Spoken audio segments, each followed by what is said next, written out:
What's up, y'all?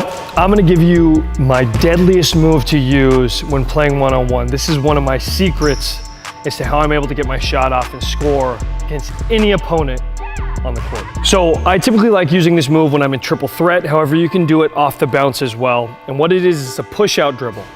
So if I'm in triple threat, say I'm on my right foot pivot, I'm gonna push out to my left. So it's gonna be like a straight line dribble outward to really allow my body to skip downhill into space. Now, as soon as I get that little skip, I can see exactly what I have, what option I have. If my defender doesn't move too much, I know I have an attack option. If my defender moves and tries to jump ball side right away, I can counter. And my favorite option, if I push out and they sag, or they start moving backwards, now I can just pick up and gather for shot. So you guys notice like a lot of my one-on-ones, like I'll start different tempos, I'll go slow with it and get into a quick pull. I'll go quick into it, get into like an extra little stutter jab. Okay, and it gives me opportunity to get whatever I want when I get into a game.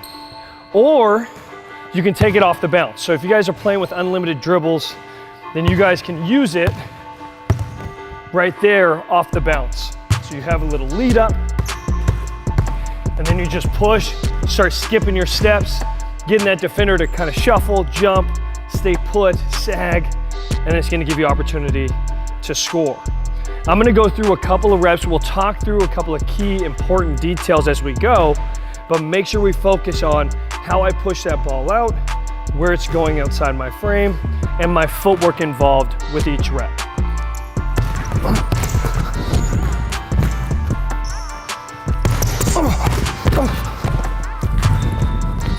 So you guys are gonna notice when I get into these push outs and attack, there's multiple options, multiple ways for me to access that go.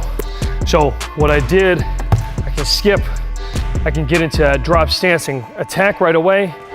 I can push out, stutter and jab. It's one of my favorite ones to use. That quick little push out, boom. Give that additional jab to really freeze that defender. Or you guys can push to space, and then once you get here to space, bring ball back to counter. That's another solid action because it gets defender committed to that counter option. Let's go through a couple more on those goes.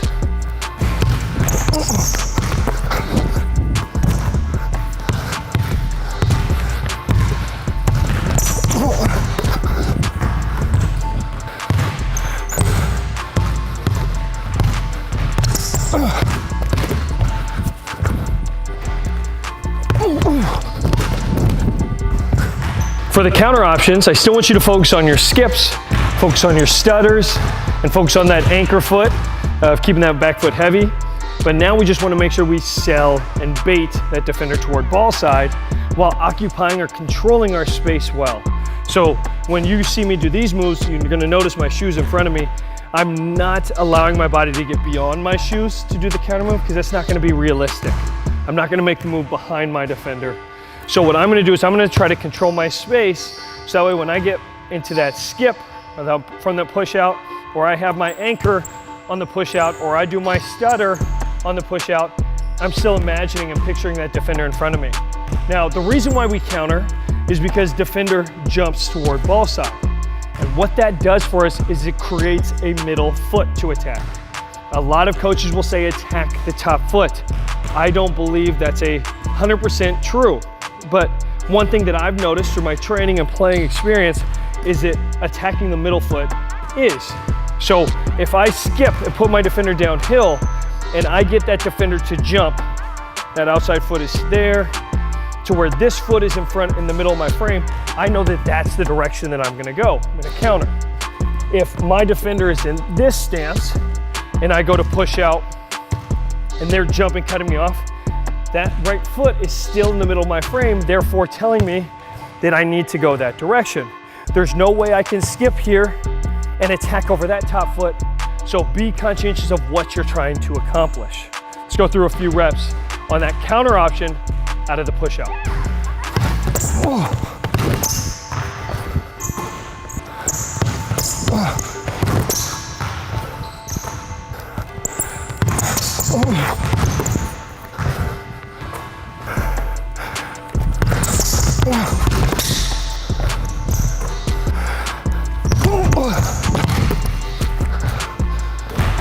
The third and final options that we have using our push out dribble is gonna be just gathering into a shot. So if I notice that defender takes a step backward as soon as I take my first dribble, then I know right away that I'm gonna be able to gather into my shot. Now when doing this, it's important to understand that timing is everything. So I don't wanna overstep space, but I also don't wanna pick ball up early and then gather feet, because that's gonna tell my defender right away that I'm shooting the basketball. So what we wanna do is we wanna really delay that pickup. Time that back foot with that offhand getting to the basketball, so that way we can really beat the defender off the ground and get our shot off before they're able to contest. Now you're gonna notice that I'm gonna do these options out of a quick push out. We'll do options out of a stutter, or sorry, a skip. We'll do options out of a stutter. And I'm also gonna give you a drag option to get into shot. And every one of these is killer.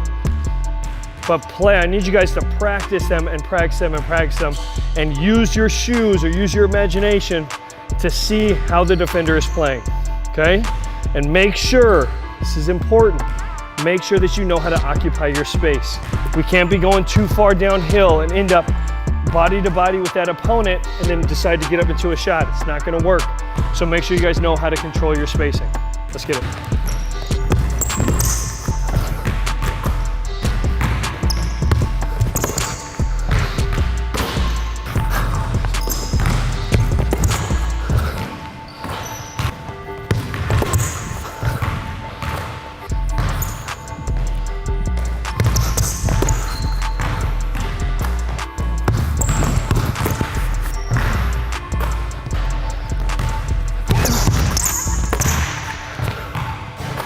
Hope you guys enjoyed the drill. Make sure you give it a thumbs up, drop a comment, let me know what you want to see more of, and check out these one-on-ones. I use this push-out dribble all the time, so watch for me to use it in these one-on-ones. Let's get it.